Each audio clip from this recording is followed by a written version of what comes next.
नमस्कार, मैं धनंजय कुमार, द नागरिक में आपका स्वागत है। पश्चिम बंगाल में जो कोलकाता आरजीकर मेडिकल कॉलेज अस्पताल में जो ट्रेनी डॉक्टर की हत्या हुई थी, उसके साथ रेप हुआ था, उसके विरोध में अब भी पश्चिम बंगाल उबल रहा है।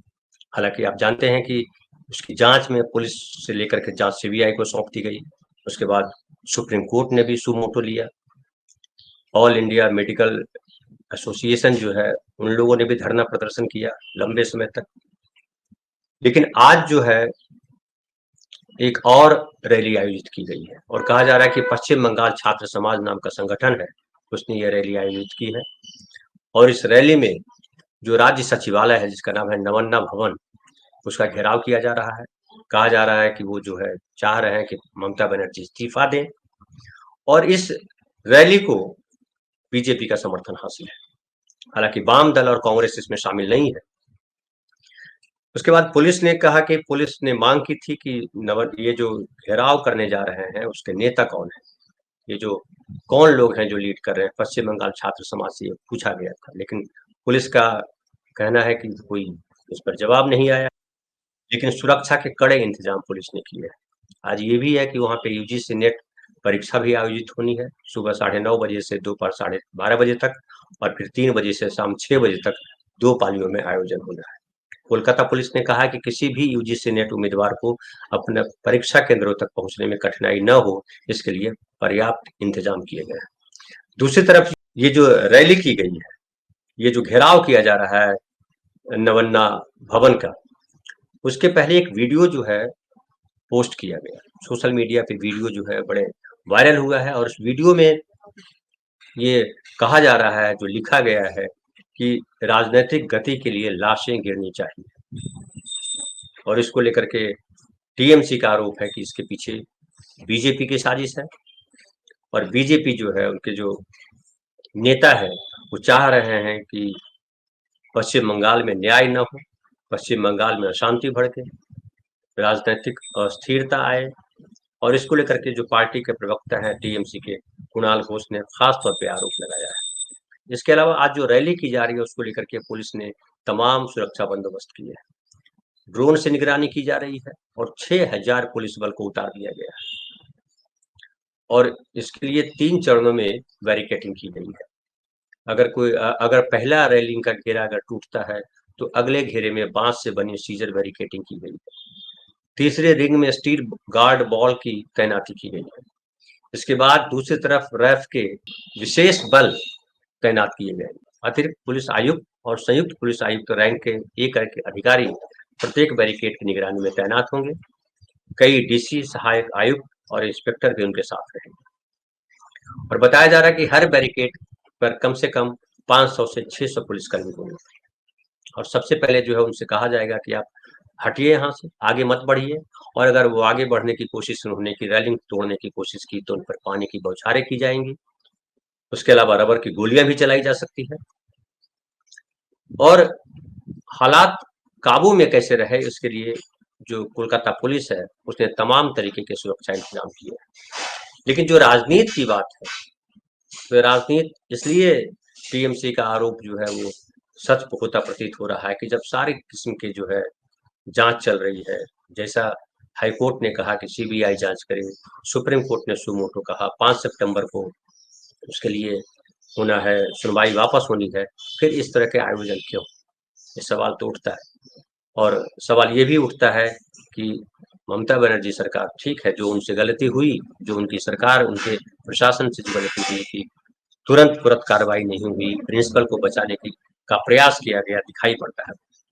लेकिन प्रिंसिपल भी अब जो है अरेस्ट हो चुके हैं। मुख्य वो जो अभियुक्त है, वो वही है जिसको पुलिस ने गिरफ्तार किया था। उसके बाद सीबीआई ने अब तक किसी एक व्यक्ति को गिरफ्तार नहीं किया है। पॉलीग्राफी टेस्ट कई लोगों का हुआ है, लेकिन उसमें भी कुछ बाहर निकल करके नहीं आया। मुख्य अभियुक्त था, वो भी मुकर गया है आरोप से। और उसने कहा है कि हम जब हमारा हेलमेट चलते हुए टकरा गया था सेमिनार हॉल के दरवाजे से, और सेमिनार हॉल जो है जब खुला, तो उसमें मैंने देखा कि कोई डेड बॉडी है। और जब देखा मैंने, तो वहाँ पे उसकी लाश पड़ी हुई थी और मैं घबरा गया और भागा वहां से। उसके बाद अब नार्को टेस्ट कराने की बात की जा रही है। नार्को टेस्ट में कहा जाता है कि सुराग मिलने की ज्यादा संभावना रहती है क्योंकि उसका दिमाग जो है, जो अभियुक्त है, उसका दिमाग एक्टिव नहीं रहता है और वो जो बेहोशी की हालत में वो वही बोलता है जो सच होता है या उसके करीब होता है, और उसके बाद फिर जो है तथ्य जमा किए जाएंगे। तो पॉलीग्राफी टेस्ट में कुछ आया नहीं है। तो जब जांच चल रही है तो इस तरह के आयोजन करने का पर्पस क्या है? ठीक है, राजनीति अपनी जगह है, लेकिन राजनीति में जो है न्याय गुम हो जाए, जांच गुम हो जाए, तो ये दिक्कत की बात है। और शुरू से कहा जा रहा है। अब संदेश खाली की बात याद कीजिए, संदेश खाली में जिस तरह से प्रोजेक्ट किया गया कि बहुत भयानक घटनाक्रम हो रहा है, औरतों का रेप हो रहा है और टीएमसी के नेता बाकायदा इसमें शामिल हैं। ममता बनर्जी इस पर ध्यान नहीं दे रही, उनकी शह पर ये सारी चीजें हो रही हैं।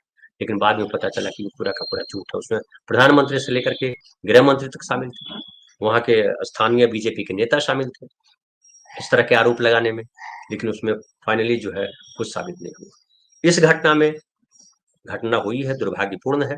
और ये भी पता चला है कि जो है कोलकाता पुलिस ने शुरुआत में जो है, या कहिए कि कोलकाता प्रशासन ने या पश्चिम बंगाल सरकार ने शुरुआत में ढिलाई बरती, हल्के में लिया और प्राचार्य को बचाने की कोशिश भी होती दिखाई पड़ती है। लेकिन जब पकड़ा गया संजय राय को, जो मुख्य अभियुक्त है, उसके अलावा जब सीबीआई को दे दिया गया ये मामला, हाई कोर्ट ने संज्ञान लिया और सीबीआई को मामला दे दिया गया 13 अगस्त को, उसके बाद जो है सारी चीजें बदल जाती है और सीबीआई को सपोर्ट कर रही है। एसआईटी का भी गठन किया गया, वो भी सारे तथ्य दे रही है एसआईटी। उसके अलावा जो मूल मकसद है वो क्या है? मूल मकसद है कि उस लड़की के साथ न्याय हो, सही से जांच हो और अपराधी को सजा तक पहुंचाया जाए। अब जिस तरह से राजनीति हो रही है, वो चाहे मेडिकल एसोसिएशन हो या चाहे वहाँ के और दूसरे नेता हो या बाकी सारी चीजें हो, उसमें सीबीआई की जांच भी धीमी चल रही है। अब तक कोई दूसरा अभियुक्त पकड़ा नहीं गया है, केवल जांच चल रहा है। तो उसको लेकर के जो पीड़िता है, जो मृतका है, उसके पेरेंट्स ने भी आपत्ति जताई है। ये जांच तो चल रही है लेकिन बहुत धीमी है। एक तरफ तो ममता बनर्जी ने प्रधानमंत्री जी को चिट्ठी लिखी थी कि वो फास्ट ट्रैक का गठन किया जाए और 15 दिन के भीतर उस लड़के को फांसी दी जाए जो भी अपराधी है। लेकिन अभी तो 8 तारीख और 9 तारीख को ये घटना हुई थी, उसके बाद आज 27 तारीख हो गई, लगभग 17-18 दिन हो गए, लेकिन अब तक जांच ही पूरी नहीं हुई, पता ही नहीं चल रहा है कि क्या हुआ है। जो मुख्य अभियुक्त है उसने भी इनकार कर दिया है पॉलीग्राफी टेस्ट में, और सीबीआई भी किसी नतीजे तक अब तक नहीं पहुंची है। ऐसे में इस तरह के अभियान और राजनैतिक खास करके रैलियां जो है, जाहिर है वो आम आदमी में संदेह पैदा करता है, जांच की दिशा को भटकाता है, और जांच सही हो रही है नहीं हो रही है इस पर शक खड़ा हो जाता है। कल भी हमने ये बात की थी कि जांच जब देर होती है, जांच में जब जो जिस तरह की राजनीति हो रही है, उससे संदेह खड़ा होता है कि क्या हो रहा है।